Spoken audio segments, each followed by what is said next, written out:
Hello everyone, আসসালামু আলাইকুম। আপনারা সবাই কেমন আছেন? আলহামদুলিল্লাহ আমরা অনেক ভালো আছি। তো আমি আজকে রান্না করব মসুরের ডাল দিয়ে পুঁই শাক।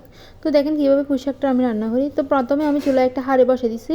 এবার হচ্ছে হাঁড়িটা গরম হওয়ার সাথে সাথে পরিমাণ মতো তেল দিয়ে দিছি। এবার হচ্ছে পরিমাণ মতো তেল দেওয়ার পর তারপর দিয়ে দিব হচ্ছে পরিমাণ মতো পেঁয়াজ কুচি।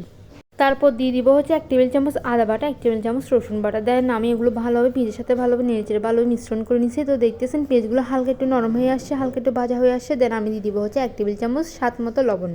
তো আমি হচ্ছে লবণ দেওয়ার পর এগুলো পেঁয়াজের সাথে ভালোভাবে নেড়েচেড়ে ভালোভাবে পেঁয়াজের সাথে ভালোভাবে মিশ্রণ করে নিচ্ছি। তো দেখতেছেন এবার কিছুক্ষণ সময় ধরে ভালোভাবে ভেজে নিচ্ছি। তারপর দিয়ে দিব হচ্ছে মশলাগুলো। তো দেখেন আমি এখানে কী কী মশলা ইউজ করি। প্রথমে 1 টেবিল চামচ হলুদের গুঁড়ো, তারপর দিয়ে দিচ্ছি 1 টেবিল চামচ মরিচের গুঁড়ো, তার 1/2 টেবিল চামচ ধনিয়া গুঁড়ো, জিরার গুঁড়ো। তো আমি এবার সবগুলো মশলা আমার দেওয়া শেষ। এবার সবগুলো মশলা দেওয়ার পর আমি হচ্ছে এগুলো পেঁয়াজের সাথে ভালোভাবে নেড়েচেড়ে ভালো মিশ্রণ করে নিচ্ছি। তো দেখতেছেন এবার আমি কিছুক্ষণ সময় ধরে এগুলো ভালোভাবে কষিয়ে নেব। তো আমি এখানে হচ্ছে সামান্য পরিমাণ পানি দিয়ে দিয়েছি যাতে মশলাগুলো পুড়ে না যায় আর মশলার কাঁটা যাতে চলে যায়, সেজন্য আমি এখানে সামান্য পরিমাণ পানি দিয়ে এগুলো ভালোভাবে নিয়েছি। কিছুক্ষণ সময় ধরে মশলাগুলো ভালোভাবে কষিয়ে নিচ্ছি। তো দেখেন আমি এগুলো ভালোভাবে কষিয়ে নিচ্ছি এবং চুলার আঁচটা মিডিয়াম করে রাখছি যাতে এগুলো মশলাগুলো পুড়ে না যায়, সেজন্য আমি কিছুক্ষণ পরপর এগুলো ভালোভাবে নেড়েচেড়ে নিচ্ছি। এবার হচ্ছে মশলাগুলো ভালোভাবে কষানো হয়ে আসে, তারপর আমি আগে থেকে পরিষ্কার করে ধুয়ে রাখা মসুরের ডালগুলো দিয়ে দিব।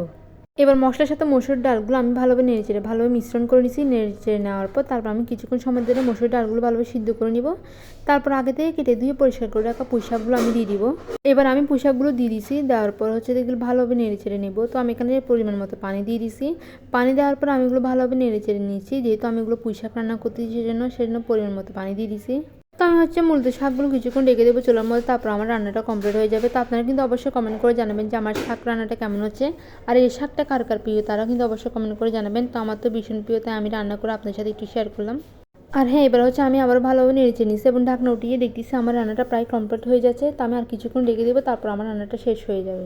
তো আপনারা কিন্তু অবশ্যই কমেন্ট করে জানাবেন যে আমার পুঁই শাক রান্নাটা কেমন হয়েছে। তো কার কার প্রিয় তারা কিন্তু অবশ্যই কমেন্ট করে জানাবেন। তো আমার রান্নাটা এখানে শেষ বলতে গেলে।